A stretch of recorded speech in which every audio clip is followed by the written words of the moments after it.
በዓለም ላይ 263 ሚሊዮን የሚሆኑ ተማሪዎች ይገኛሉ። ታዲያ እነዚህ ተማሪዎች የራሳቸው የሆነ የጥናት ስታይል አላቸው። ጥያቄው ግን የሚሆነው የትኛው የጥናት ስታይል ብንከተል ነው የተሻለ ውጤት የምናመጣው የሚለው ይሆናል። በእርግጠኝነት ከዚህ ቪዲዮ በፊት የተለያዩ ቪዲዮዎችን አይታችሁ ይሆናል። ማለትም እንዴት ማጥናት እንዳለብን የሚናገሩ እናም በጣም ብዙ ነገሮችን የጥናት ስታይሎችን የሚያሳዩ የሚነግሩ ቪዲዮዎችን አይታችሁ ሊሆን ይችላል።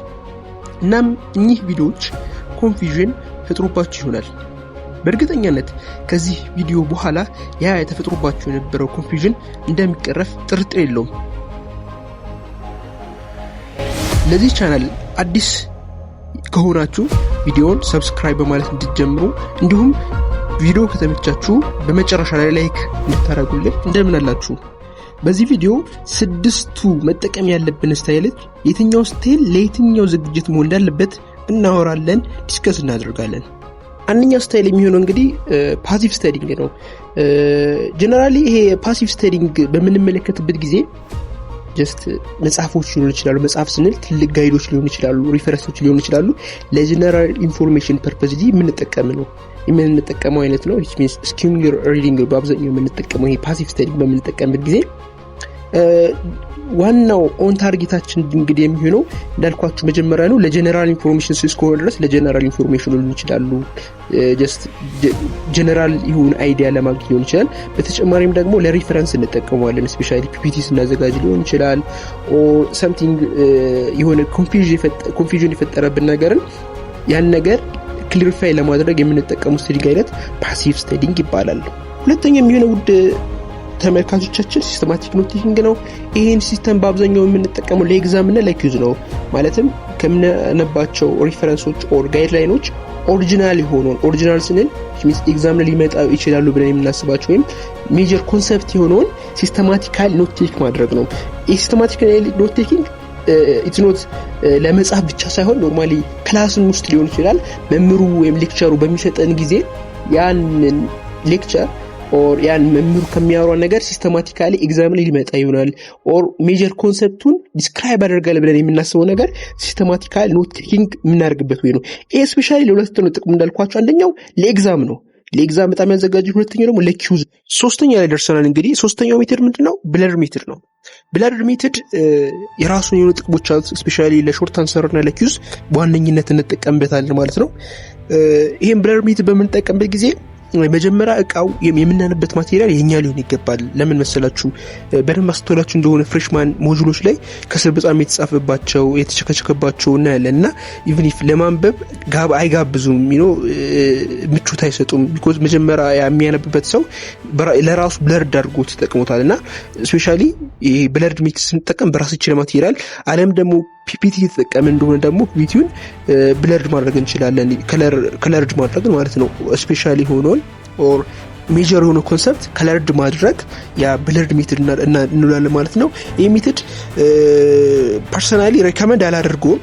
ቢኮዝ ከዛ ይልቅ ሲስተማቲክ ኖት ቴኪንግ ብለርድ ከምናደርግ ያን ብለርድ የምናደርገው ቦታ በሌላ ሉክ ላይ ወይም በሌላ ወረቀት ላይ ብንገለብጥ የተሻለ ነው የሚል እይታ ነው ያለኝ።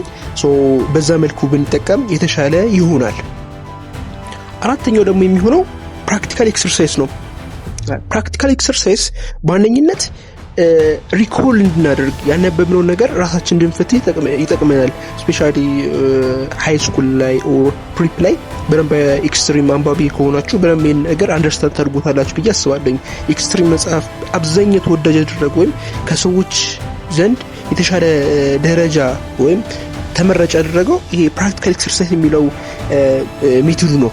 ለምን መሰላችሁ? የሆነ ነገር እናነባለን፣ ያነበብነው ነገር እንዳንረሳው በጥያቄ ድጋሚ እንጠይቃለን ማለት ነው። ይሄን ነገር ለስፔሻሊ ይሄ ለፋይናል ኤግዛሞች፣ ለሚድ ኤግዛሞች፣ ለኢንትራንስ ዝግጅት፣ ለማትሪክ ዝግጅት በጣም መጠቀም ያለብን ሜተድ ነው። ስፔሻሊ አሁን ብዙ ሰው የሚሸወደው ምን መሰላችሁ? ይሄንማ የ3-4 ቻፕተር ከጨረስኩኝ በኋላ ከዛ በኋላ ጥያቄን እሰራለሁ በሚል በጣም ብዙ ይሸወዳል። ያ ተገቢ አይደለም። ቢኮዝ አንድ ቻፕተር አይደለም አንድ ለሰን ካነበብን ያችን ለሰን ጥያቄ መስራት አለብን። ያ ጥያቄ በመሰራ ነገር የተለያዩ ጥቅሞች እናገኛለን። በዋነኝነት የምንጠቀመው ምንድነው? እንዴት ጥያቄ ሊጠይቅ ይችላል? በዚህ ካነበብነው አንጻር በምን መንገድ አነበብኩኝ፣ በምን አይነት መንገድስ ጥያቄ ሊመጣ ይችላል የሚለው ነገር ገስ ለማድረግ ይጠቅመናል። እና ፎር ሹር ደግሞ አብዛኛው ጥያቄ ደግሞ ከእንደዚህ ከፕራክቲካል ኤክሰርሳይዝ በሚጠቀሙ መጽሐፎች ነው የሚመጣው። አብዛኛው ኢንትራንስ የፋይናልም የሚድም ኤግዛም እና ራሳችንን በዛ መልኩ ብንጠይቅ ስፔሻሊ አሁን ላይ እድሜ ላይ ኤአይ ስላለ በኤአይ በቻት ጂፒቲ ያንን ኖት አስገብተን ከዚህ ጥያቄ ስጠን ብንለው የተለያዩ ጥያቄዎች ሊሰጠን ይችላል እና ራሳችንን ሪኮል ለማድረግ በጣም አድቫይስ የሚደረግ እርግጠኛ ነኝ እስካሁን ድረስ አብራችን ከሆናችሁ ይህ ኤፒሶድ ተመችቷችኋል ማለት ነው። እንግዲህ አሁን 5ኛው ላይ ደርሰናል። 5ኛ ሪራይቲንግ ይባላል። ይሄ ሪራይቲንግ ሜተድ ስፔሻሊ ለሾርት ኖት አንሰር ለሴሚናር እንጠቀመዋለን።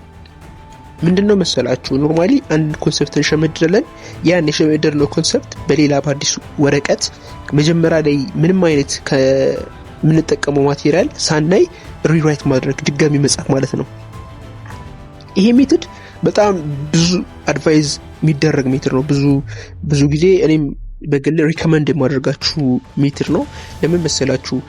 እርግጠኛነታችሁን ሰርቲኒቲን የሚያሳይ ነው። ማለት አሁን ፕራክቲካል ኤክሰርሳይዝ ገስ ልናደርግ እንችላለን። ብለር ሜተድ እንዳልኳችሁ የሌላ ሰው ማቴሪያል ወይም ስፔሻሊ ሞጁል ላይ ፐብሊክ መጽሐፎች ላይ ልናበላሽ እንችላለን። ግን ሪራይቲንግ የምንለው ሜተድ በጣም አሜዚንግ የሆነ ሜተድ ነውና እንድትጠቀሙት ሪከመንድ አደርጋችኋለሁ።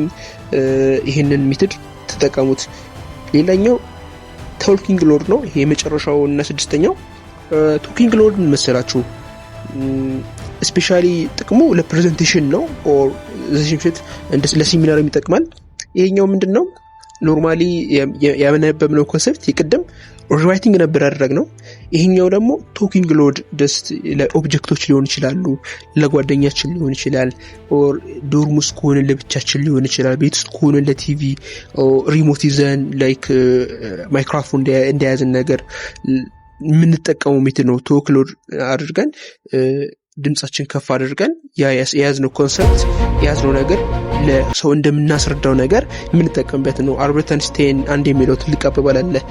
እናንተ አንድን ኮንሰፕት ወይም አንድ ነገር የማውቃችሁ ሚስጥር ሄዳችሁ የ6ኛ ክፍል ተማሪ ማስረዳትና እሱም የ6ኛ ተማሪ መረዳት ካልቻላችሁ የእናንተ ማወቅ ምንም ፋይዳ የለውም ይላል። እውነቱን ያለውና ኖርማሊ እኛ ማወቃችን ለኛ ብቻ ሲሆን ፎር ሰርድ ፐርሰንም ኦር ሰከንድ ፐርሰን ያለው ሰው አንደርስታንደብል መሆን ይችላል አለበትና ያን አንደርስታንደብል ነው ወይ ብለን ቼክ የምናደርገው በዚህኛው በ6ኛው ሜትር ነው ማለት ነው። እስካሁን አብራችሁ ለነበራችሁ እናመሰግናለን። ላይክ ሰብስክራይብ መደረግ እንዳይረሳ። በቀጣይ በሌላ ቪዲዮ እስክንገናኝ ድረስ ሰላማችሁ ይብዛ። ሰላም።